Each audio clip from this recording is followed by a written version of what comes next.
La riabilitazione completa della bocca con impianti fatti su misura è quello che noi facciamo tutti i giorni con la ricostruttiva più avanzata che esiste. Abbiamo necessità di strumenti, robot, designer, col quale andare a minimizzare quelli che sono i rischi di interventi così complessi.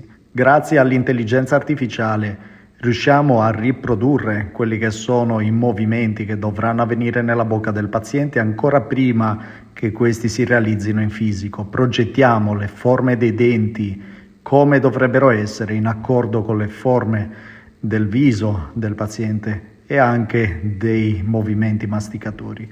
Quelli che vedi sono più di 1500 metri quadri di divisione di ricerca e sviluppo, là dove nascono migliaia di arcate che andranno a ridare la vita a migliaia di pazienti ogni anno.